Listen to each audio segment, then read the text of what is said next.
নমস্কার বন্ধুরা। অমিতাভ বচ্চন অভিনীত ডন ছবির সংলাপ ডন কো পকড়না মুশকিল হি নাহি নামুমকিন হ্যায়, এই সংলাপ বাস্তব জীবনে বোধহয় তিনিই একমাত্র সত্যি করে দেখিয়েছেন। তিনি ডি.বি. কুপার। আমেরিকার গোয়েন্দা সংস্থা এফবিআইও 52 বছরে যাকে খুঁজে পায়নি। এখনও ইন্টারনেটে তার নামে সার্চ দিয়ে খোঁজেন বা জানার চেষ্টা করেন বহু মানুষ। কে তিনি, কোথা থেকে তিনি এসেছিলেন, কী বা ছিল তার উদ্দেশ্য, এমন হাজারো প্রশ্ন রেখে মাত্র একদিনে কয়েক ঘন্টার উপস্থিতি দিয়ে হারিয়ে গিয়েছেন ডি.বি. কুপার। আজকের ভিডিওতে আমরা জানতে চলেছি এই মাঝপথে হারিয়ে যাওয়া ব্যক্তি ডি.বি. কুপার সম্পর্কে। তো চলুন ভিডিওটি শুরু করা যাক। দিনটা ছিল 1971 সালের 24শে নভেম্বর। অন্য সাধারণ দিনের মতোই নর্থ ওয়েস্ট ওরিয়েন্ট এয়ারলাইন্সের ফ্লাইট 305 বোয়িং 727 বিমানটি পোর্টল্যান্ড থেকে সিয়াটেলের উদ্দেশ্যে রওনা হওয়ার জন্য তৈরি হচ্ছিল। কিন্তু এই বিমান ওড়া মাত্রই যে ইতিহাসে ঠাঁই পেয়ে যাবে তা কেউ ঘূর্ণাক্ষরেও টের পাননি। সে বিমানেই ওঠেন বছর 50-এর এক ব্যক্তি, তীক্ষ্ণ চোয়াল, ছিমছাম চেহারা, পরনে স্যুট ও চোখে সানগ্লাস। বিমানে একটি স্যুটকেস নিয়ে উঠেছিলেন তিনি। এক ঝলকে দেখে মনে হতেই পারে তিনি কোনো ব্যবসায়ী কিংবা কর্পোরেট কর্তা। বিমানে উঠে চুপচাপ নিজের জন্য বরাদ্দ সিটে গিয়ে বসে পড়েন তিনি। ফ্লাইট টেক অফ করার আগে হাসি মুখে এক বিমান সেবিকাকে নিজের কাছে ডাকেন ওই ব্যক্তি। প্রথমে একটি ড্রিঙ্ক অর্ডার করেন তিনি, পরে পকেট থেকে সিগারেট বার করে ধূমপান করতে শুরু করেন। দুপুর 2:18 নাগাদ বিমান যাত্রা শুরু করে।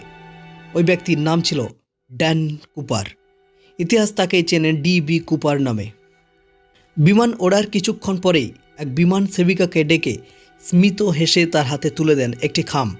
ওই বিমান সেবিকার নাম ছিল ফ্লোরেন্স শাফনার। খাম থেকে এক টুকরো কাগজ বার করে তাতে কি লেখা আছে পড়েন তিনি। আর তা পড়ার পরেই সেই সময় কি করা উচিত ফ্লোরেন্সের মাথায় আসছিল না। এমন সময় শীতল মস্তিষ্কের ওই ব্যক্তি তাকে পাশের আসনে বসতে অনুরোধ করেন। কুপারে দেয়া ছোট্ট কাগজে লেখা ছিল, মহাশয়া, আমার কাছে একটি বোমা রয়েছে, আপনি আমার কাছে বসুন। ভয়ে ভয়ে ফ্লোরেন্স তার পাশে বসে পড়েন।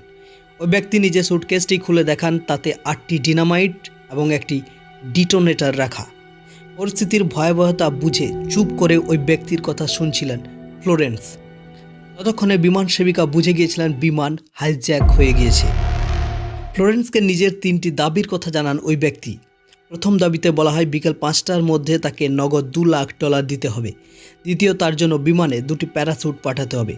তৃতীয়ত, সিয়াটেল বিমানবন্দরে একটি জ্বালানি ভর্তি ট্রাকের বন্দোবস্ত করে দিতে হবে।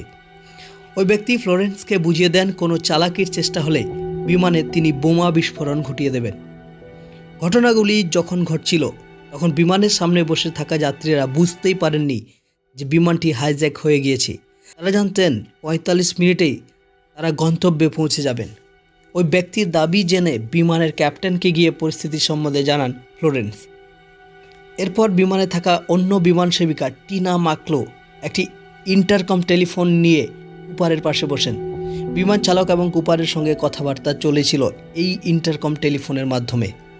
খবর জানাজানি হতে আমেরিকার প্রশাসন কুপারের সব দাবি মেনে নেওয়ার বিষয়ে সম্মতি জানায়, কারণ এর আগে আমেরিকায় কখনও অর্থের জন্য বিমান হাইজ্যাকের ঘটনা ঘটেনি। প্রশাসন ধরেই নিয়েছিল বিমান একবার মাটিতে পা রাখলে কুপারকে ধরতে খুব একটা কঠিন হবে না। প্রশাসন এবং কুপারের কথাবার্তা চলাকালীন সিয়াটল বিমানবন্দরের এলাকা জুড়ে চক্কর খেয়েছিল বিমানটি। বিমানে থাকা যাত্রীদের বলা হয় যান্ত্রিক ত্রুটির কারণে বিমান অবতরণ সম্ভব হচ্ছে না। সেই সময় সিয়াটলের স্থানীয় ব্যাংক থেকে নগদ $2 লাখ বন্দোবস্ত করা হয়। ওই ডলারের নম্বরও নিজেদের কাছে রাখছিল প্রশাসন। কুপারের দাবি মতো 2টি প্যারাশুটও পাঠানো হয়। 5:45 সিয়াটল বিমানবন্দরে বিমানটি অবতরণ করে। সঙ্গে সঙ্গে কুপারের কাছে নগদ অর্থ এবং প্যারাশুট পৌঁছে দেওয়া হয়। সেই সময় বিমানে জ্বালানিও ভরা হয়। এই অবস্থায় কুপার মুক্তি দেন 35 যাত্রী এবং 2 জন বিমানকর্মীকে। কিন্তু বিমান চালক এবং 2 জন বিমানকর্মীকে বিমানে রেখে আবারও বিমান ওড়ানোর নির্দেশ দেন কুপার। সঙ্গে জানিয়ে দেন তার নির্দেশ মতোই বিমান চালাতে হবে। মেক্সিকো রাজধানী মেক্সিকো সিটিতে বিমান নিয়ে যাওয়ার নির্দেশ দেন তিনি। কিন্তু জ্বালানির অপ্রতুলতায় মেক্সিকো সিটি যাওয়া সম্ভব ছিল না। সে সময় বিমান কতটা উচ্চতায় কত গতিবেগে চলবে সবই ঠিক করে দিচ্ছিলেন কুপার। রিনো অথবা ফিনিক্সে আবারও জ্বালানি ভরার জন্য বিমান চালককে নির্দেশ দেন তিনি। রিনোতে বিমান নামানোর বিষয়ে চূড়ান্ত সিদ্ধান্ত হয়। এই সময় দুটি যুদ্ধ বিমানকে ওই বিমানটির পিছনে ধাওয়া করতে পাঠায় আমেরিকা। একসময় বিমান সেবিকা টিনাকে ককপিটে যাওয়ার নির্দেশ দেন কুপার। রাতের অন্ধকারে বিমানটি নামানোর প্রস্তুতি নিচ্ছিলেন বিমান চালক। এই সময় ককপিটের দরজা খোলার সময় টিনা দেখেন কুপার নিজের কোমরে কিছু একটা বাঁধছেন। এরপর দরজা বন্ধ করে ককপিটে ঢুকে যান টিনা। তাদের দাবি ওই সময় কেউ না থাকার সুযোগ নিয়ে বিমানের সিঁড়ি খুলে উড়ন্ত বিমান থেকেই প্যারাশুট নিয়ে ঝাঁপ দেন কুপার। তারপর আর কেউ তার হদিশ পায়নি। গত 52 বছর ধরে তিনি বেপাত্তা। 3 ঘন্টা পর বিমান রিনো বিমানবন্দরে অবতরণ করে। বিমানে তন্ন তন্ন করে খুঁজে কুপারের কোনো চিহ্ন পাননি গোয়েন্দারা। তবে যে দুটি প্যারাশুট তাকে দেওয়া ছিল তার একটি মিলেছিল। সঙ্গে পাওয়া গিয়েছিল তার টাই এবং 8টি সিগারেট। পাওয়া গিয়েছিল তার স্বাক্ষর করা বিমানের বোর্ডিং পাসটিও। বিমানকর্মী এবং যাত্রীদের সঙ্গে কথা বলে কুপারের একটি স্কেচ তৈরি করা হয়। তার ছবির সঙ্গে তাকে দেওয়া ডলারের নম্বর সর্বজনীন করেও লাভ হয়নি। দেওয়া হয়েছিল পুরস্কারের প্রলোভনও। তাতেও সমাধান হয়নি বিমান অপহরণ রহস্যেই।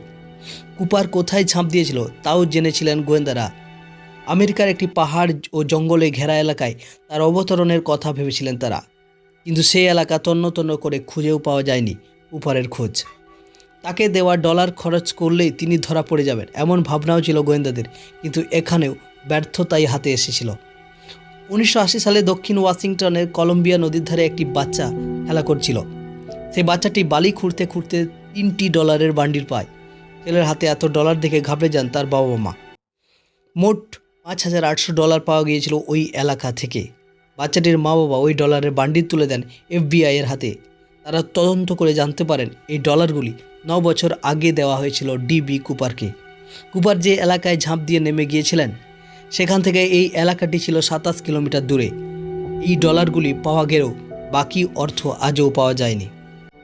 আমেরিকার গোয়েন্দাদের মতে DB কুপার কোনো সন্ত্রাসবাদী দলের সদস্য হতে পারেন, কারণ তাকে যে প্যারাশুটগুলি দেওয়া হয়েছিল তার একটি ছিল সেনাবাহিনীর আর একটি ছিল সাধারণ মানের। যে প্যারাশুটটি চেপে কুপার বিমান থেকে পালিয়েছিলেন সেটি ছিল সেনাবাহিনীর। দক্ষ প্রশিক্ষণ না থাকলে ওই ধরনের প্যারাশুট চালানো সম্ভব নয়। তবে এত কিছু করেও পাওয়া যায়নি DB কুপারকে। তিনি আজও পৃথিবীর কাছে রহস্য হয়ে আছেন।